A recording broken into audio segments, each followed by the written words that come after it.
So welcome back to in my new video guys. और जैसा कि आप सभी जानते हैं दिल्ली डीएलएड डाइट जेवीटी के एंट्रेंस एग्जाम में टोटल सोशल साइंस के 30 क्वेश्चंस पूछे जाते हैं, जिसमें से 10 question polity, 10 question history and 10 question geography से पूछे जाते हैं। तो आज के इस वीडियो में दोस्तों मैं आपको हिस्ट्री के ऐसे मोस्ट इंपॉर्टेंट 40 क्वेश्चन बताने वाला हूँ जो कि एग्जाम में पूछे जाते हैं। ठीक है ना, तो चलिए स्टार्ट करते हैं। और इस बात को आपको ध्यान में रखना है, कहा तो गया था, देखिए आपके एग्जाम में क्वेश्चंस जो होंगे ना वो 10th लेवल के पूछे जाएंगे, लेकिन दोस्तों हिस्ट्री में देखा गया, सॉरी हिस्ट्री में नहीं, मतलब कह सकते हैं सोशल साइंस में ऐसा देखा गया था जिसमें 11th एंड 12th के भी कुछ क्वेश्चंस पूछे गए थे। जिसमें से पॉलिटिकल साइंस की अगर हम बात करें तो इसमें दोस्तों स्वतंत्रता आंदोलन से भी क्वेश्चंस पूछे गए थे, और इसमें दोस्तों गांधी जी द्वारा जो आंदोलन चलाए गए थे उससे भी क्वेश्चंस पूछे गए थे। ठीक ना, देखिए फर्स्ट क्वेश्चन में पूछा गया है, महात्मा गांधी ने सत्याग्रह क्रियाविधि सबसे पहले कहाँ प्रयुक्त की थी? तो चंपारण में। देख लीजिए इस क्वेश्चन को कितने एग्जामों में पूछा गया है। सेकंड क्वेश्चन का आंसर होगा भगत सिंह।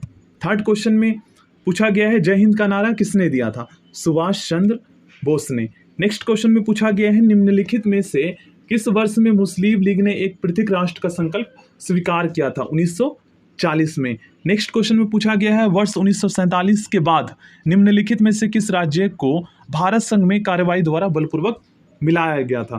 तो इसका राइट आंसर होगा हैदराबाद। देखिए हैदराबाद के जो शासक थे दोस्तों उसे निजाम कहते थे, निजाम नाम था उनका, और वो भारतीय संघ में शामिल नहीं होना चाहते थे, इसलिए उस पर कार्रवाई करके जो है भारतीय संघ में मिलाया गया। उस टाइम वो बहुत ही ज़्यादा अमीर थे। देखिए इसके बारे में दोस्तों आपने जो है ना क्लास 12th में पॉलिटिकल साइंस में आपने पढ़े हैं, जिसमें सरदार वल्लभ भाई पटेल जी ने दोस्तों 500 से अधिक देशी रियासतों को भारतीय संघ में शामिल किया था। याद कीजिए, अगर आपके पास पॉलिटिकल साइंस होगा क्लास 12th में तो याद होगा आपको।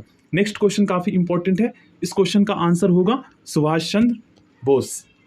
चलिए नेक्स्ट क्वेश्चन करते हैं। नेक्स्ट क्वेश्चन में पूछा गया है, देश बंधु की उपाधि किससे संबंधित है? चित्तरंजन दास जी से। नेक्स्ट क्वेश्चन में पूछा गया है, कांग्रेस का 1929 का अधिवेशन जिसमें पूर्ण स्वराज का लक्ष्य घोषित किया गया था कहां पर हुआ था? तो ये अधिवेशन दोस्तों लाहौर में हुआ था। नेक्स्ट क्वेश्चन है, कांग्रेस ने भारत छोड़ो आंदोलन का प्रस्ताव किस वर्ष पारित किया? 1942 में। नेक्स्ट क्वेश्चन में पूछा गया है, सुभाष चंद्र बोस ने सिंगापुर में दिल्ली चलो का नारा कब दिया था? 1943 में। नेक्स्ट क्वेश्चन करते हैं। देखिए सीमांत गांधी के नाम से आपको पता ही अब्दुल गफ्फार खान को जाना जाता है, या आपने पढ़ रखे हैं ऑलरेडी, ठीक है ना। अब देखिए उसके बाद दोस्तों यहाँ पर सुभाष चंद्र बोस, तो सुभाष चंद्र बोस को हम जो है नेताजी के नाम से जानते हैं, ये भी हमें पता है। अब दोस्तों मोहन दास करमचंद गांधी, इसे महात्मा गांधी जी के नाम से जानते हैं, और रविंद्रनाथ टैगोर जी को गुरुदेव के नाम से भी जाना जाता है। और रविंद्रनाथ टैगोर जी दोस्तों ऐसे प्रथम एशियाई व्यक्ति हैं जिसको नोबेल पुरस्कार से सम्मानित किया गया है, ठीक है ना, याद रखिएगा, गीतांजलि उसके पुस्तक के लिए। और देखिए यहाँ पर दोस्तों मैं आपको एक मोस्ट इंपॉर्टेंट चीज बताना चाहूंगा, दिल्ली डीएलएड और बिहार डीएलएड का जो रीजनिंग, मैथ और इंग्लिश का सिलेबस है ना, ये दोस्तों बिल्कुल सेम है। और रीजनिंग के बारे में मैंने आपको ऑलरेडी बता रखा है कि दिल्ली डीएलएड में क्या है कि यहाँ पर 15 क्वेश्चन टीचिंग एप्टीट्यूड और 15 question logical and analytical reasoning से पूछे जाते हैं, ठीक है। लेकिन बिहार डीएलएड में दोस्तों ओनली 15 क्वेश्चन जो है ना ये लॉजिकल रीजनिंग से पूछे जाते हैं। तो ऐसे में दोस्तों आप अगर बिहार डीएलएड की रीजनिंग की क्लास देख लेते हैं ना तो 15 नंबर आपके पक्के हैं। बाकी टीचिंग एप्टीट्यूड की तैयारी जो है मैं आपको करवा दूंगा। अब देखिए इंग्लिश में जो टॉपिक्स दिल्ली डीएलएड के सिलेबस में दिया गया है वही बिहार डीएलएड के सिलेबस में भी दिया गया है, और बिल्कुल बेसिक से मैंने जो है इंग्लिश के क्लासेस करवाए हैं। तो एक बार दोस्तों आप देख कर तो चेक तो कीजिए, अगर आपको समझ में नहीं आता है तो बाकी आपके ऊपर डिपेंड करता है। प्लीज़ एक बार देखिए, क्योंकि इंग्लिश इतना बेसिक से मैंने बताया है ना, 10 नंबर अगर आप लाना चाहते हैं तो ईजिली दोस्तों आप इस क्लास को फॉलो करके, इस प्लेलिस्ट को फॉलो करके आप ला सकते हैं, ठीक ना। तो प्लेलिस्ट में आपका 15 नंबर यहाँ पर रीजनिंग से हो जाएगा। अब मैथ में दोस्तों इस बात को लिख लीजिए, आप किसी बुक से पढ़ें या ना पढ़ें, लेकिन मैथ की इन 45 क्लास को आप देख लेते हैं ना तो 10 नंबर दोस्तों आपके पक्के हैं, क्योंकि बिहार डीएलएड में टोटल 25 नंबर के क्वेश्चंस पूछे जाते हैं, टोटल 25 क्वेश्चंस पूछे जाते हैं। आपके एग्जाम में 10 क्वेश्चन पूछे जाएंगे। बस आप लोग इसे एक बार देख लीजिए, एक बार चेक तो कीजिए। आप लोग इतना बेसिक से मैंने करवाया है ना, 1 महीने लगाया है दोस्तों इन सभी क्वेश्चंस को तैयार करने में, जो बेसिक से कंसेप्ट बताया है। तो प्लीज़ आप लोग देख लीजिए, मैं आपके लिए कह रहा हूँ, बाकी आपके ऊपर डिपेंड करता है दोस्तों। आपका ही बेनिफिट है क्योंकि बहुत सारे स्टूडेंट जो है इससे देखकर तैयारी कर रहे हैं। चलिए नेक्स्ट क्वेश्चन करते हैं, असहयोग आंदोलन को क्यों निलंबित कर दिया गया था? असहयोग आंदोलन को निलंबित करने का रीजन यहाँ पर लिखा हुआ है, ऑप्शन डी इसका सही आंसर होगा। नेक्स्ट क्वेश्चन करते हैं। नेक्स्ट क्वेश्चन का आंसर दोस्तों अमृतसर होगा, ठीक है ना। नेक्स्ट क्वेश्चन करते हैं, नमक सत्याग्रह किस ईस्वी में प्रारंभ किया गया था? तो इसका सही आंसर होगा 1930 में। नेक्स्ट क्वेश्चन है, क्वेश्चन नंबर 15 में पूछा गया है निम्नलिखित में से, क्वेश्चन नंबर 15 का आंसर होगा दोस्तों ऑप्शन ए, ठीक ना। नेक्स्ट क्वेश्चन करते हैं, निम्नलिखित में से किस अधिनियम के तहत बिना मुकदमा और दोषी सिद्धि के ही विधि न्यायालय ने किसी भी व्यक्ति को कैद करने का प्राधिकार सरकार को दिया गया था? मतलब कहने का मतलब ये है कि एक ऐसा एक्ट पारित किया गया था, मतलब कि न्यायालय में, जिसके अंतर्गत दोस्तों बिना मुकदमा चलाए ही जो है ना दोषियों को मतलब कि कैद किया जा रहा था, ये हम कह सकते हैं। तो कौन सा एक्ट था? तो इसे हम वर्ष 1919 का रॉलेट एक्ट अधिनियम कहते हैं, ठीक ना। एक्ट को ही हम अधिनियम कहते हैं हिंदी में। नेक्स्ट क्वेश्चन है, गांधी इरविन समझौता 5 मार्च 1931 किससे संबंधित है? तो इसका सही आंसर होगा सविनय अवज्ञा आंदोलन से संबंधित है, ठीक है ना। नेक्स्ट क्वेश्चन है, स्वतंत्र भारत के प्रथम गवर्नर जनरल कौन थे? तो आपको पता ही है, श्री राजगोपालचारी जी थे, ठीक ना। सॉरी दोस्तों, यहां पर जो है थोड़ा सा मैं कंफ्यूज हो गया था। देखिए यहीं पर मोस्टली स्टूडेंट कंफ्यूज होते हैं। देखिए अगर एग्जाम में आपसे पूछा जाए कि स्वतंत्र भारत के प्रथम भारतीय गवर्नर जनरल कौन थे, तो उसका सही आंसर होगा सी राजगोपालचारी। लेकिन दोस्तों स्वतंत्र भारत के प्रथम जो गवर्नर जनरल बने थे वो बने थे माउंटबेटन, ठीक ना। भारतीय पूछा जाए तो सी राजगोपालचारी आपको बताना है, ठीक ना, कंफ्यूज हो जाते हैं। नेक्स्ट क्वेश्चन करते हैं, किस एक्ट में पहली बार भारत के लिए संघीय संरचना प्रस्तुत की गई? मतलब कि भारत जो होगा ना एक संघीय देश होगा, ये हम कह सकते हैं। तो इसका सही आंसर होगा 1935 का अधिनियम। नेक्स्ट क्वेश्चन का आंसर होगा राम प्रसाद बिस्मिल, ठीक है ना, ऑप्शन ए। नेक्स्ट क्वेश्चन, 1919 के अधिनियम में दैध शासन धारणा को जिस व्यक्ति ने परिचित कराया वे कौन थे? तो इसका सही आंसर होगा दोस्तों चेसम फोर्ड। नेक्स्ट क्वेश्चन में पूछा गया है, निम्नलिखित में से किसने 23 फरवरी 1946 को रॉयल इंडिया नेवी के विद्रोहियों को आत्मसमर्पण के लिए राजी किया था? तो वल्लभ भाई पटेल एवं मोहम्मद अली जिन्ना ने।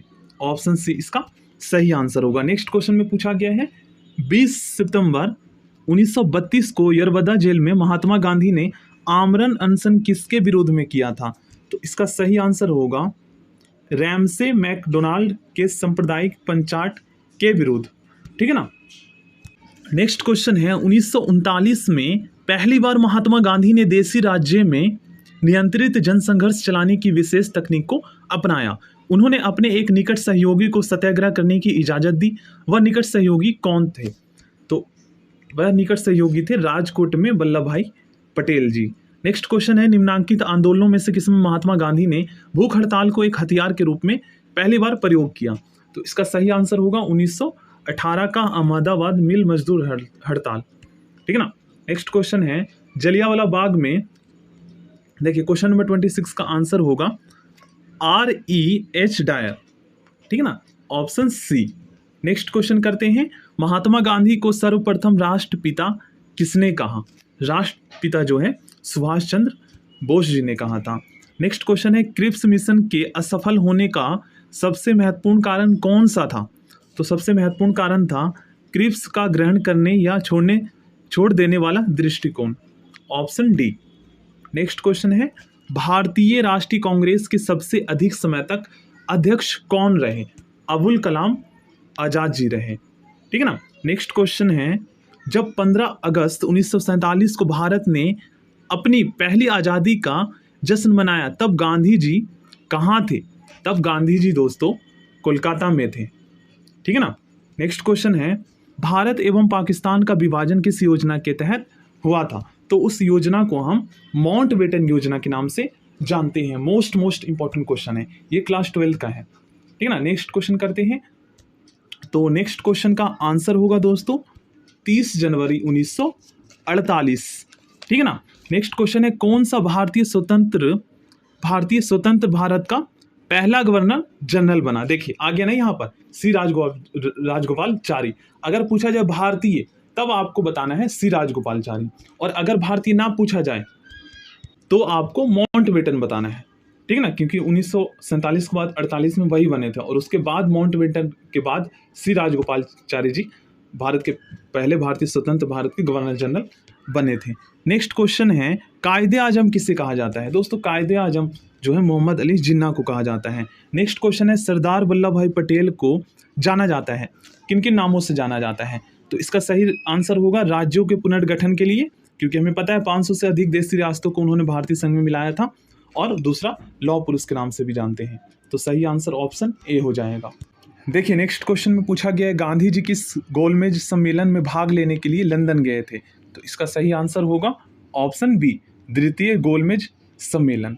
नेक्स्ट क्वेश्चन है असहयोग आंदोलन शुरू करने के समय भारत के वायसराय कौन थे? तो चेसमफोर्ड, ऑप्शन डी इसका सही आंसर होगा। नेक्स्ट क्वेश्चन है भारतीय स्वतंत्रता आंदोलन के दौरान चर्चित पुस्तक इंडिया फॉर इंडियंस के लेखक कौन थे? चित्तरंजन दास। देखिए चित्तरंजन दास को दोस्तों हम जो है ना देश बंधु के नाम से जानते हैं, ठीक ना। और अगर आपके एग्जाम में पूछा जाए कि दीन बंधु के नाम से किसे जाना जाता है, तो दीन बंधु को जो है CF एंड्रयूज को जाना जाता है। देखिए इसे हम दीन बंधु कहते हैं CF एंड्रयूज को, और देश बंधु हम चित्तरंजन दास को कहते हैं। इसमें कंफ्यूज नहीं होना है। क्वेश्चन नंबर 39 का आंसर होगा option C, Udham Singh. Next question है साइमन कमीशन का भारत आगमन किस वर्ष हुआ था? 1928 ईस्वी में। नेक्स्ट क्वेश्चन है भारतीय कम्युनिस्ट पार्टी का अस्तित्व किस वर्ष में आया? 1921 में, ठीक है ना, याद कर लीजिएगा। नेक्स्ट क्वेश्चन करते हैं महात्मा गांधी के राजनीतिक गुरु कौन थे? दोस्तों महात्मा गांधी जी के राजनीतिक गुरु गोपाल कृष्ण गोखले थे, ठीक ना। सारे जहां से अच्छा हिंदुस्तान हमारा के रचनाकार कौन थे? तो आपको पता ही है इकबाल जी थे। नेक्स्ट क्वेश्चन है दीन बंधु के नाम से कौन विख्यात है? तो दीन बंधु के नाम से CF एंड्रयूज है, ठीक ना, और देश बंधु के नाम से चित्तरंजन दास। नेक्स्ट क्वेश्चन है माई एक्सपेरिमेंट विथ ट्रूथ के रचनाकार कौन थे? बहुत ही ज़्यादा इंपॉर्टेंट क्वेश्चन है, तो इसका सही आंसर होगा महात्मा गांधी जी। नेक्स्ट क्वेश्चन में आपको बताना है सबसे पहले कौन सा मतलब कि आंदोलन हुआ था, मतलब इनमें से कौन सा सबसे पहले हुआ, ठीक ना। तो सबसे पहले दोस्तों असहयोग आंदोलन हुआ था, देन उसके बाद साइमन कमीशन का भारत आगमन हुआ था, देन गांधी इरविन समझौता पैक्ट हुआ था, और सबसे लास्ट में जो है पूना पैक्ट हुआ था। तो इसका सही आंसर ऑप्शन डी हो जाएगा। नेक्स्ट क्वेश्चन है दांडी यात्रा में गांधी जी ने कितनी दूरी तय करके नमक कानून का विरोध किया था? 385 किलोमीटर। नेक्स्ट क्वेश्चन है महात्मा गांधी ने किस कानून को काला कानून कहा था? इसका सही आंसर होगा रॉलेट एक्ट को, ठीक ना। काफ़ी इंपॉर्टेंट क्वेश्चन है, और ये कई बार अदर एग्जाम में भी पूछे गए हैं। चंपारण सत्याग्रह के दौरान महात्मा गांधी के साथ कौन शामिल थे? तो राजेंद्र प्रसाद, डॉक्टर राजेंद्र प्रसाद व अनुग्रह नारायण सिंह थे, ठीक ना। ऑप्शन सी इसका सही आंसर होगा। कौन आजाद हिंद फौज से संबंधित नहीं है, ठीक है, इनमें से कौन? तो इसका सही आंसर होगा RC दत्त। नेक्स्ट क्वेश्चन है स्वराज पार्टी की स्थापना किस वर्ष की गई थी? 1923 ईस्वी में। नेक्स्ट क्वेश्चन है कांग्रेस का प्रथम विभाजन 1907 के सूरत अधिवेशन में हुआ था, इसमें दूसरा विभाजन कब हुआ था? तो दूसरा विभाजन 1918 में मुंबई में हुआ था, ठीक है ना। नेक्स्ट क्वेश्चन का आंसर होगा किसे लोकप्रिय नाम लाल कुर्ती के रूप में जाना जाता है? ऑप्शन सी इसका सही आंसर होगा। क्वेश्चन नंबर 54 का आंसर होगा ऑप्शन सी। ये दोस्तों आपने क्लास 12 में पढ़े हैं, ठीक है ना। नेक्स्ट क्वेश्चन है वर्ष 1919 में पंजाब में हुए क्रूर अत्याचारों के विरोध स्वरूप ब्रिटिश सरकार से प्राप्त सर की उपाधि किसने लौटा दी थी? रविंद्रनाथ टैगोर जी ने, ठीक है ना। 1919 में आपको पता ही अमृतसर में क्या हुआ था। नेक्स्ट क्वेश्चन है स्वतंत्रता प्राप्ति के समय महात्मा गांधी थे, मतलब किसके सदस्य नहीं थे या थे, ये पूछा गया। कांग्रेस के सदस्य नहीं थे, ठीक है ना। नेक्स्ट क्वेश्चन है जलियांवाला बाग के नरसंहार के समय भारत का वायसराय कौन था? ठीक है ना, तो इसका सही आंसर होगा चेसमफोर्ड।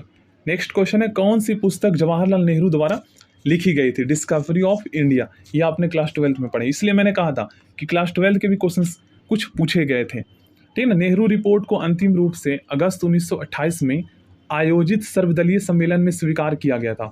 इस सम्मेलन की अध्यक्षता किसने की थी? तो इसका सही आंसर होगा डॉक्टर अंसारी।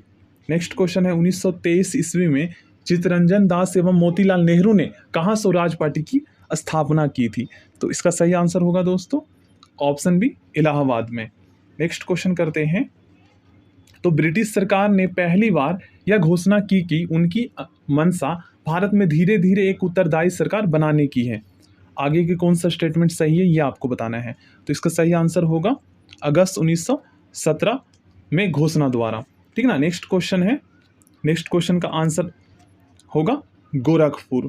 नेक्स्ट क्वेश्चन करते हैं। किसने कहा मध्य रात्रि के टकोर पर जब संसार सोता है भारत अपने जीवन व स्वतंत्रता के लिए जाग उठेगा?